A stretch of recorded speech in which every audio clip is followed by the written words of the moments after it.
ಎತ್ತ ನೋಡಿದ್ರು ಜನ, ಸುತ್ತ ಎಲ್ಲೆಲ್ಲೂ ಗಣೇಶನ ಭಕ್ತ ಸಾಗರ, ಎಲ್ಲೆಲ್ಲೂ ರಾರಾಜಿಸಿದ ಕೇಸರಿ ಧ್ವಜಗಳ ಹಾರಾಟ, ಮುಗಿಲು ಮುಟ್ಟಿದ ಹಿಂದೂ ಮಹಾಗಣಪತಿಯ ಅದ್ದೂರಿ ಯಾತ್ರಾ ಸಂಭ್ರಮ.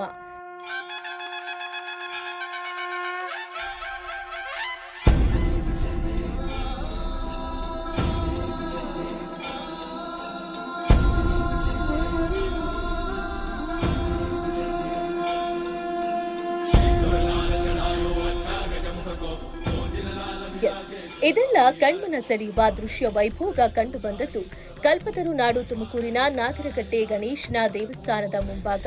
ಹೌದು, ಸತತ 7 ವರ್ಷಗಳಿಂದಲೂ ವಿಶ್ವ ಹಿಂದೂ ಪರಿಷತ್ ಬಜರಂಗ್ ದಳ ವತಿಯಿಂದ ನಡೆದುಕೊಂಡು ಬಂದಿರುವ ಅದ್ದೂರಿ ಹಿಂದೂ ಮಹಾಗಣಪತಿಯ ವಿಸರ್ಜನಾ ಮಹೋತ್ಸವ ಹಾಗೂ ಶೋಭಾಯಾತ್ರೆ ಈ ಬಾರಿಯೂ ದೊಡ್ಡ ಮಟ್ಟಿಗೆ ಯಶಸ್ವಿ ಕಂಡಿದೆ.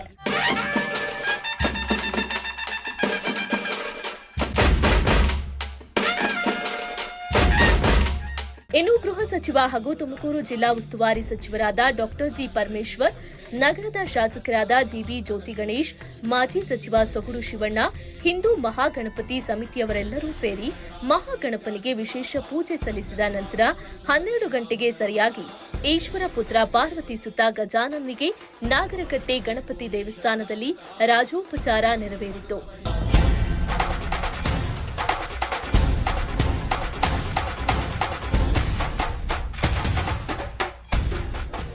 ಈ ದಿವಸ ತುಮಕೂರು ನಗರದಲ್ಲಿ ವಿಶ್ವ ಹಿಂದೂ ಪರಿಷತ್ ಹಾಗೂ ಬಜರಂಗ್ ದಳದ ಸಹಯೋಗದೊಂದಿಗೆ ಹಿಂದೂ ಮಹಾಗಣಪತಿಯ 7ನೇ ವರ್ಷದ ಉತ್ಸವದ ಕಾರ್ಯಕ್ರಮವನ್ನು ಹಮ್ಮಿಕೊಳ್ಳಲಾಗಿದೆ.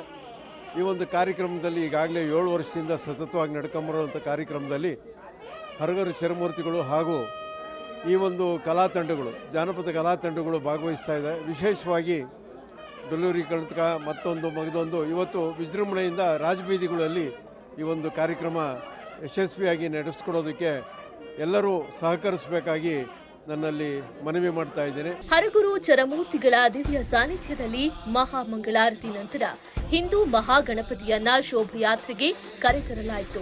ಇನ್ನು ಶೋಭಾಯಾತ್ರೆಯಲ್ಲಿ ವಿವಿಧ ಸಾಂಸ್ಕೃತಿಕ ಕಲಾ ತಂಡಗಳ ಪ್ರದರ್ಶನ ಜನರ ಮನಸೆಳೆಯುವಂತೆ ಮಾಡಿತ್ತು.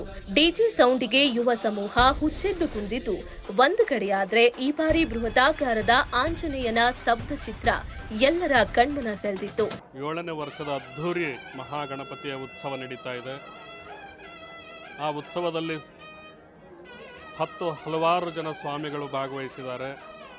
ಜೊತೆಯಲ್ಲಿ ಸಾವಿರಾರು ಜನ ಯುವಕರ ಪಡೆ ಇಲ್ಲಿ ನಿಂತಿದೆ. ಗಣಗಳಿಗೆ ಅಧಿಪತಿಯಾದಂಥ ಗಣಪತಿಯ ವಿಸರ್ಜನಾ ಮಹೋತ್ಸವ. ಈ ವಿಸರ್ಜನಾ ಮಹೋತ್ಸವವು ತುಮಕೂರು ಜಿಲ್ಲೆಯಲ್ಲಿ ನಾವೆಲ್ಲರೂ ಹಬ್ಬದ ವಾತಾವರಣವನ್ನಾಗಿ ಆಚರಣೆ ಮಾಡ್ತಿದ್ದೇವೆ. ಭಾಳ ಖುಷಿ ಅನ್ನಿಸ್ತಿದೆ. ಮತ್ತು ಇನ್ನೊಂದು ಖುಷಿ ಪಡೋ ವಿಚಾರ ಏನಂತಂದರೆ, ನಮ್ಮ ತುಮಕೂರು ಜಿಲ್ಲೆಯಲ್ಲಿ ಪ್ರಜಾಶಕ್ತಿ ಅಂತಕ್ಕಂಥ ಒಂದು ನ್ಯೂಸ್ ಚಾನಲ್ ಉದ್ಘಾಟನೆ ಆಗಿದೆ. ಅದು ಒಂದು ಹೆಮ್ಮೆ ಪಡೋ ವಿಚಾರ. ಈಗ ಅದಕ್ಕೂ ನಾನು ಈ ಗಣಪತಿಯ ವಿಶೇಷವಾದ ಆಶೀರ್ವಾದ ಸಿಗಲಿ, ತುಮಕೂರು ಜಿಲ್ಲೆಯಲ್ಲಿ ಅದು ವಿಜೃಂಭಿಸಲಿ ಅಂತ ನಾನು ಬೇಡ್ಕೊಳ್ತೇನೆ ಭಗವಂತನಲ್ಲಿ.